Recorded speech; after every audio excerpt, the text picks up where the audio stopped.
आणि आताची एक मोठी अपडेट, प्रकाश महाजन यांनी मनसेचा राजीनामा दिलाय। प्रकाश महाजन यांनी मनसेला सोड चिठ्ठी दिलेली आहे। प्रकाश महाजन हे मनसेचे प्रवक्ते होते आणि संभाजीनगरात राज ठाकरेंना त्यामुळे एक मोठा धक्का बसलेला आहे।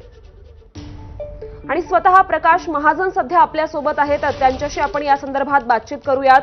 प्रकाशजी नमस्कार, एबीपी माझामध्ये आपलं स्वागत आहे। आणि आताची एक मोठी अपडेट, तुम्ही मनसेचा राजीनामा दिलाय, काय प्रतिक्रिया आपली पहिली?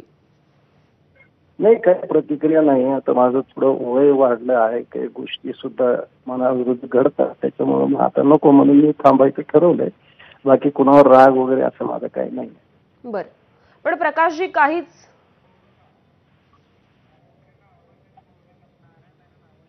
हॅलो, बरं, पण प्रकाशजी नारायणजींना कुठेतरी आव्हान देणं भोवलं असं म्हणता येईल का या सगळ्या पार्श्वभूमीवर? नाही नाही, तसं काही नाही। बरं, नारायण राणेला आव्हान देणं भोवलं वगैरे असं काही नाही, पण आता कुठेतरी थांबलं पाहिजे ना। बरं, त्याच्यामुळे मी थांबले, बाकी काही नाही। प्रकाशजी नेमका कुठल्या गोष्टींवर तुमचा आक्षेप आहे? कुठल्या गोष्टी मनासारख्या घडत नाहीयेत? मी अत्यंत एक लहान प्रवक्ता आहे, माझं काय आक्षेप असणार आहे? पक्षात मला काय व्हायचं होतं? मी कुठल्याही मोठ्या पदावर नव्हतो, त्याच्यामुळे मला माझ्यासारखा एक छोटासा प्रवक्ता राहिला काय गेला काय याचा काही फार कुठे परिणाम होत नसतो। पण आता आपली मनस्थिती चांगली राहिली पाहिजे या वयात, म्हणून मी ठरवलं की आता या सगळ्या गोष्टीपासून आपण दूर गेलं पाहिजे। प्रकाशजी, परंतु तुम्ही ज्येष्ठ नेते आहात आणि मनसेचा राजीनामा तुम्ही दिलेला आहे, मोठी घडामोड आहे। आमचे प्रतिनिधी कृष्णा केंडे तुम्हाला प्रश्न विचारू इच्छितात। कृष्णा, तुम्ही प्रश्न विचारा। बाकी माझ्याकडे असं कुठलंही पद नाही की ज्याचे मला कोणी ज्येष्ठ म्हणावं, फक्त वयानं ज्येष्ठ एवढंच आहे। महाजन साहेब, तुम्ही आता बोलताना एक शब्द म्हटलेला होता की मनाविरुद्ध घडतंय, ते नेमकं काय मनाविरुद्ध घडलं ज्याच्यामुळे तुम्ही अस्वस्थ दिसताय? काय मी सांगतो ना की आहे काही गोष्टी म्हणलं नको। आता कसं आहे की कुणीतरी आपल्याला जा म्हटल्यापेक्षा आपण अगोदर बाहेर पडलेलं काय वाईट आहे? बाकी कुणावर राग लोभ असण्याचं काय कारण नाही। वाईट या गोष्टीचं वाटतं की मी अमित ठाकरेला दिलेला शब्द पाळू शकलो नाही, बाकी मला कशाचंही ओझं माझ्या मनावर नाही।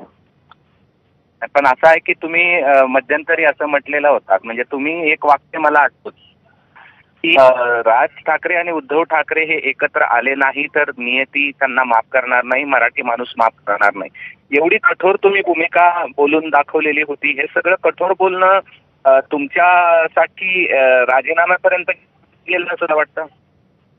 नाही नाही, पहा, मी असलो काय नसलो काय, माझी प्रामाणिक भूमिका होती दोन भावांनी एकत्र यावं। त्याच्याविषयी मला, त्या माझ्या वक्तव्याविषयी मला खूप ऐकावं लागलं, पण शेवटी दोन भाऊ एकत्र आले ना, त्यावेळेस तर माझी कुणाला आठवण नाही झाली की ह्या माणसानं अशी भूमिका घेतली होती।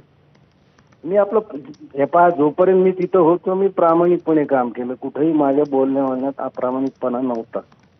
मी 2 महिन्यापूर्वी मला वाटतं कृष्ण तुमच्याजवळ बोललो होतो आणि ते पुढे खरं ठरलं। आज दोन भाऊ एकत्र आले, ही चांगली गोष्ट आहे ना।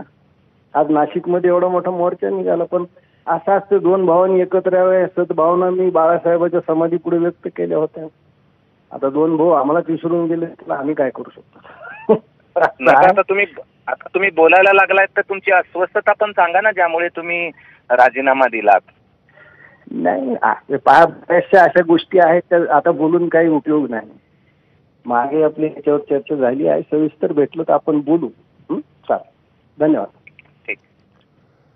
तर मनसेचे माजी प्रवक्ते प्रकाश महाजन आपल्यासोबत बोलत होते आणि आताची एक महत्त्वाची घडामोड, त्यांनी मनसेचा राजीनामा दिलेला आहे आणि या संदर्भात स्पष्टीकरण देण्यास सुद्धा त्यांनी थोडीशी माघार घेतल्याचं आपण बघतोय। या संदर्भात कुठल्याही स्पष्ट शब्दांमध्ये त्यांनी आपली नाराजी व्यक्त केलेली नाहीये, परंतु काही गोष्टी या मनाविरुद्ध घडतात अशा प्रकारचं वक्तव्य प्रकाश महाजनांनी केलेलं आहे।